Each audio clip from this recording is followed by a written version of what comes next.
मित्रों, straight of Hormuz से सामान्य आवाजाही शुरू होने में भले ही वक्त लगे, लेकिन भारत के लिए अच्छी खबर है। भारत के 140 करोड़ लोगों पर इसका क्या असर पड़ेगा, ये जानने से पहले आपको भारत के लिए हॉर्मुज के महत्व को समझना चाहिए। दुनिया में 20% तेल और गैस की सप्लाई स्ट्रेट ऑफ हॉर्मुज के जरिए होती है, लेकिन भारत के लिए यह आंकड़ा कहीं ज्यादा है। भारत अपने तेल आयात का करीब 50% इसी रास्ते से आयात करता है।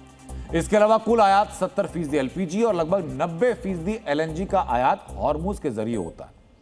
यानी हॉर्मुज के खुलने से भारत को तेल और गैस की सप्लाई सुनिश्चित करने में मदद मिलेगी। हॉर्मुज के खुलने से भारत की अर्थव्यवस्था पर क्या असर पड़ेगा, यह समझने के लिए यह रिपोर्ट आपको जरूर देखनी चाहिए।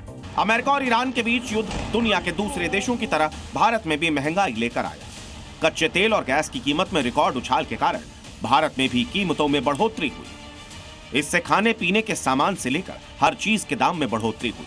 हालांकि कीमतों में बढ़ोतरी के बाद भी तेल कंपनियों को कुछ दिन पहले तक 600 करोड़ रुपए रोजाना के नुकसान का सामना करना पड़ रहा था। अब जब अंतर्राष्ट्रीय बाजार में तेल $80 के आसपास पहुंच गया है, तो आम लोगों के सामने महंगाई का खतरा टलेगा। साथ ही तेल कंपनियों को भी इससे बड़ी राहत मिलेगी। कच्चे तेल की महंगी कीमत की वजह से आयात पर खर्च काफी बढ़ गया था, लेकिन अब दाम में गिरावट से आयात पर कम खर्च करना होगा।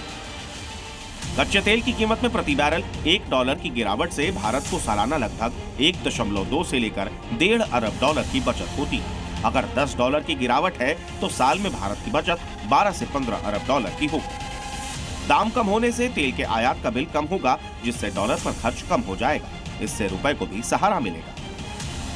युद्ध शुरू होने से पहले $1 का भाव करीब 91 रुपए था। मई के महीने में ये 97 के करीब चला गया, यानी युद्ध से पहले की तुलना में रुपया 6% से ज्यादा कमजोर हुआ था। हाल के दिनों में आरबीआई की कोशिशों से ये 95 रुपए के आसपास आ गया। आज शांति समझौते के ऐलान के बाद रुपया मजबूत हुआ और ये 95 से नीचे आ गया, जो पिछले 5 हफ्तों का सर्वोच्च स्तर है। तेल की कीमतों में कमी के कारण आरबीआई पर रुपए को बचाने और महंगाई को रोकने का दबाव घटेगा। इससे ब्याज दरों में बढ़ोतरी का खतरा भी कम होगा, यानी आपके होम लोन या कार लोन की ईएमआई नहीं बढ़ेगी। एक और अच्छी खबर देश के किसानों के लिए है। हॉर्मुज वो रास्ता है जिससे न सिर्फ तेल और गैस बल्कि फर्टिलाइजर का निर्यात भी बड़ी मात्रा में किया जाता है। 2024 में वैश्विक उर्वरक व्यापार का 30% हिस्सा हॉर्मुज के रास्ते होकर गुजरा। मिडिल ईस्ट के देश दुनिया में 36% urea, 29% ammonia, 26% di ammonium phosphate यानी डीएपी और 50% सल्फर का निर्यात करते हैं। लेकिन हॉर्मुज बंद होने से उनका निर्यात ठप हो गया। इससे दुनिया में उर्वरक की कीमत में 50% से लेकर 110% तक की भारी बढ़ोतरी हुई थी। भारत दुनिया का दूसरा सबसे बड़ा फर्टिलाइजर खपत करने वाला देश है और इसके लिए वो आयात पर काफी ज्यादा निर्भर है। भारत के आयात का लगभग 1/4 हिस्सा सऊदी अरब, ओमान, कतर और यूएई जैसे देशों से आता है। अब हॉर्मुज के खुलने से भारत को पहले की तरह गल्फ से फर्टिलाइजर की सप्लाई मिलने लगेगी, यानी अन्नदाताओं के सामने फर्टिलाइजर की दिक्कत नहीं रहेगी। दरअसल ईरान अमेरिका डील से एक उम्मीद ये भी लगाई जा रही है कि ईरान पर लगे आर्थिक प्रतिबंध हटाए जाएंगे। इसका भी भारत की अर्थव्यवस्था पर असर होगा।